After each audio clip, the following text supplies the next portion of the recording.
Tonight we're making soft and chewy oatmeal raisin cookies for the fall. Let's get into it.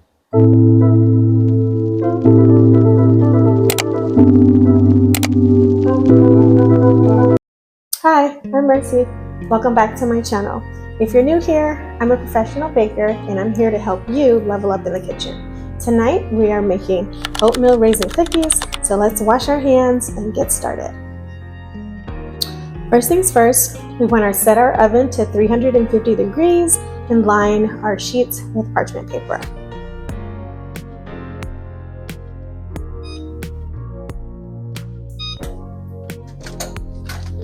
I've got my baking sheets lined with parchment paper. Now we'll grab our mise en place. Mise en place means everything in its place, so you're going to pre-measure all of the ingredients that you need.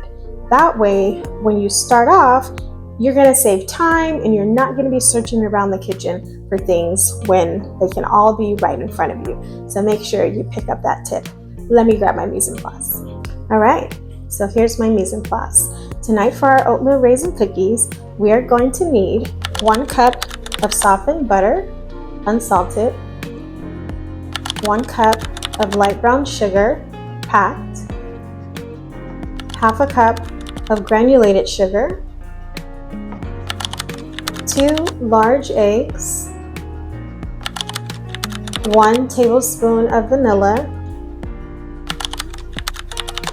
1.5 cups of all-purpose flour, 1 teaspoon of baking soda, 1.5 teaspoons of ground cinnamon, half a teaspoon of kosher salt, half a cup of raisins, and 3 cups of rolled oats. So now that our mise en place is ready, let's go ahead and start with our oatmeal raisin cookie recipe. First, we are going to cream the butter and the sugar. So we are going to put our softened butter into the mixer. And make sure that your butter is softened. That way you get a really nice spread on your cookie. Make sure I get all of that in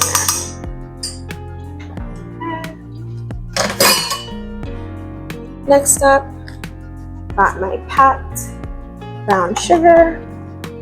I'm just gonna try and grab that. Yeah, crumble that in there. When you see a recipe and it calls for the sugar to be packed, that way you get a true amount of whatever that measurement is. If you use brown sugar and you scoop it without packing it, it'll be a little bit less than what you're looking for. There's our oven. So let's go ahead and put our granulated sugar.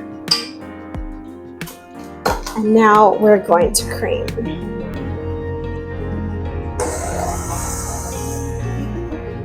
The process of mixing the butter and sugar together is called creaming. We do this for a couple of minutes so we can make sure that we have a nice, light, and fluffy base for our cookies. Start it off low and increase in small intervals. This is coming out nice and light and fluffy. That's what we want. I'm going to go ahead and scrape down the sides a little bit. That way I know I'm getting everything here incorporated, and then we can move on to next steps.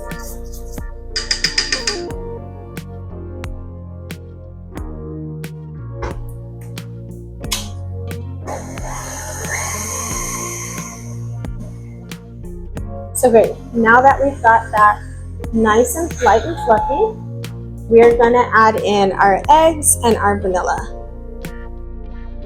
So go ahead and add in 1 egg at a time.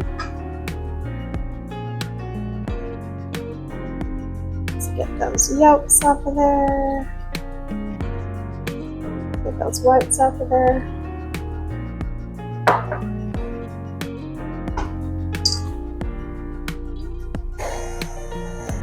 Again, always start slow and build your way up. That looks good. So I'm going to sneak that next egg in there. and our vanilla.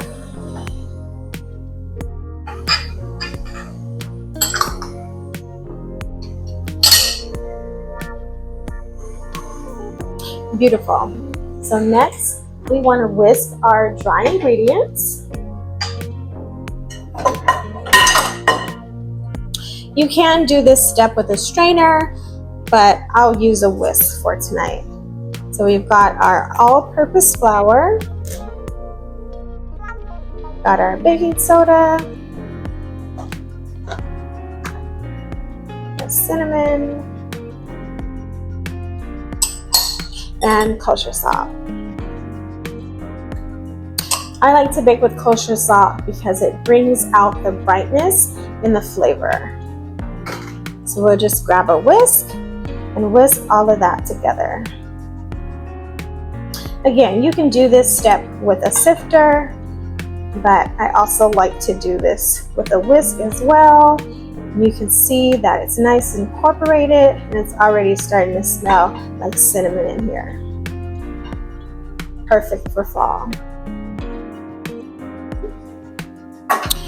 So now we're simply going to add our dry ingredients to our wet ingredients. So I'm going to add in a little bit at a time, just about half of what we have here. Looks good. And go ahead and give that a whisk.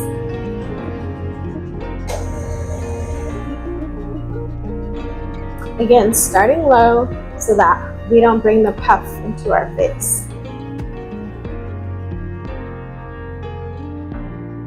Now we can add the rest of our dry mixture, and this already smells amazing. I don't know about you, but turn of fall season, oatmeal raisin cookies, the way to go. Okay, so now we're just going to mix the rest of our dry ingredients. And I'm going to go ahead and scrape down the sides so everything is nice and incorporated. And this smells amazing. Nothing says fall like oatmeal raisin cookies. So we're just going to mix that a little bit more to make sure that it's all incorporated. And then we can add our raisins and our rolled oats.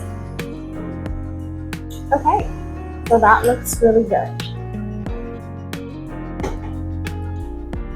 So now we're going to go ahead and add our raisins.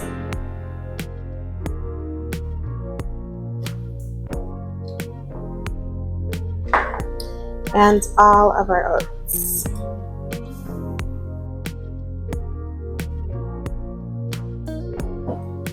Okay. I'm going to go ahead and scrape down my attachments, and I'm actually going to remove the bowl here, and I'm going to fold the raisins and the oats into the batter.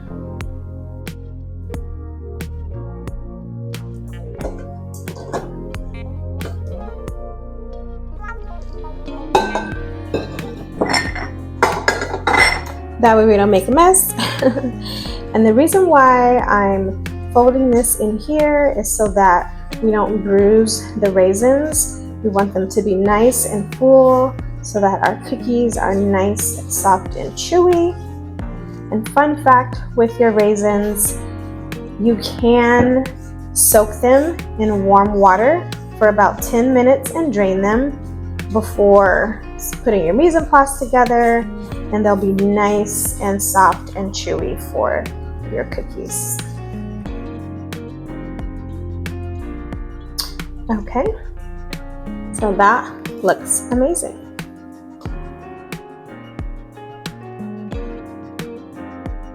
We've got a nice thick batter.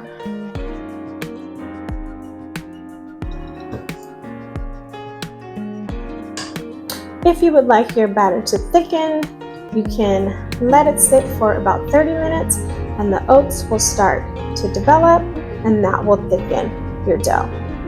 So now let's scoop out our cookies. Got my pre-lined baking sheets. You want to use about 2 tablespoons of dough and make sure that they're about 2 inches spread apart.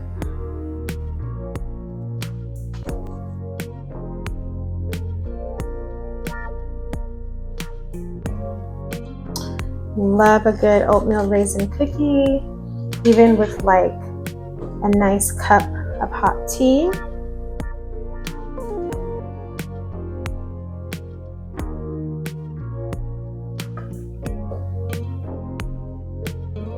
When scooping your cookies about 2 inches apart, you'll get 6 on your sheet. I've got 1 tray done.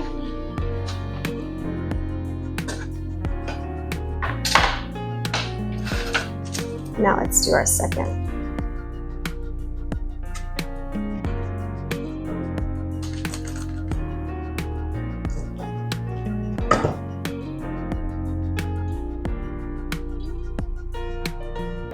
So we're about a week away from it officially being fall, but we've got our fall vibes going on already. We've got our decorations up, and if you're a pumpkin spice girl or gal, I know you've already gone and gotten your pumpkin spice latte, or maybe you've made it at home already.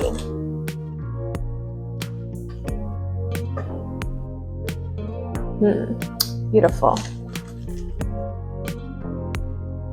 So now we're going to place them in the oven and bake for about 10 to 12 minutes.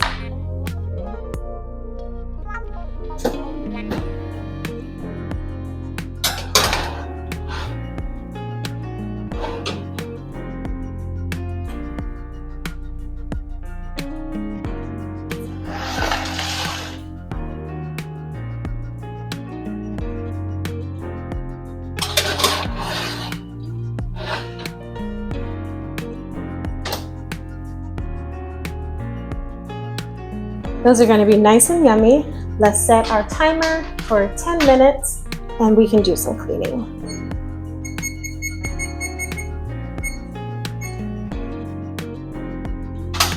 All right, so our timer is going off. Let's give them a check. I'm going to go ahead and turn on the light in the oven. I like to do this and take a look inside before I actually open the oven so that I'm not letting out any heat if I don't need to. So now I see that I'm going to need a couple more minutes, so I'm going to reset my timer and bake for a couple of more minutes. What we want is a nice soft center with golden brown edges. While we're waiting for a couple minutes, I'm going to set up my wire rack, because what you want to do when you take your cookies out is just go ahead and let them rest for about 5 minutes on the baking sheet, and then after that you can transfer them to your wire rack. How do we put this thing together? I always forget.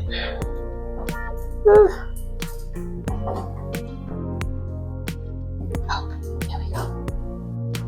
Or not. Oh,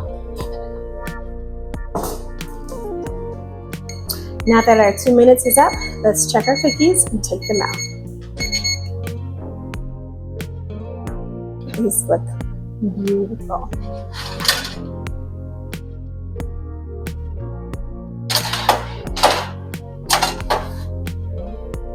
Oh yeah, these look beautiful. See, now what we want is a nice golden brown edge and soft in the middle. We're gonna let these rest about 5 minutes and then we can transfer to our wire rack. So now that our cookies have cooled for about 5 minutes, we are going to transfer them to our wire rack. For this step, you want to have a nice strong spatula. Be careful not to break your cookies.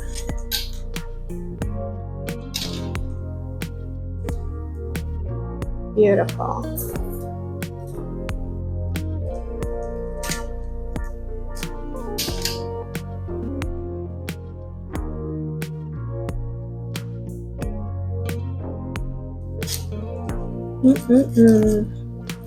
These look good enough to eat.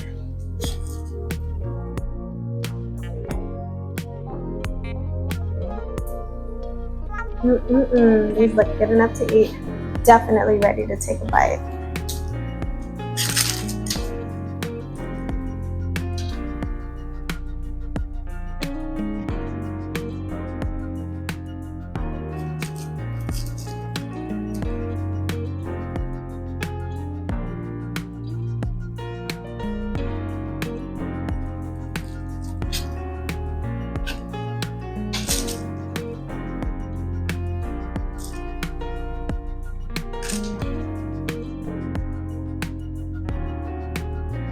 One tray down, one to go. These look amazing. Now that it's the turn of fall, we can bake till our heart's desires. I don't really like to bake in the summer, so I'll do the no-bake recipes, or as you saw, we did our summer sips. But now that we're heading into fall, let's bake on. This little guy wanted to crumble a little bit, so we know what that means. Delicious. So now we're going to let our cookies rest on our wire rack for about 5 minutes more, and then we can plate them. This recipe is going to give you about 18 medium-sized cookies. So now that our cookies have rested for a few more minutes, let's go ahead and plate them. What you want to do is make sure that you build from the outside in so that you have a nice visual layer of cookies. And if you have some where the edges aren't that great, like this one here, then just go ahead and make sure that that part of the cookie is in the center. That way you can cover it up.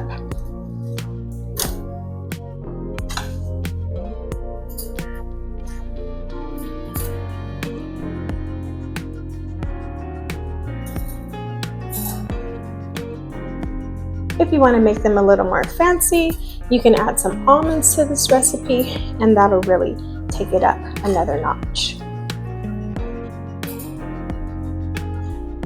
Beautiful. Now we have a nice batch of oatmeal raisin cookies for fall. If you've made it this far, go ahead and give this video a like. Make sure you subscribe. You can find me on all social channels at Oh Mercy Mercy Me. This nice, simple oatmeal raisin cookie recipe is one that's great that you can add to your tool belt and use it in any season. Have fun in the kitchen and keep it sweet.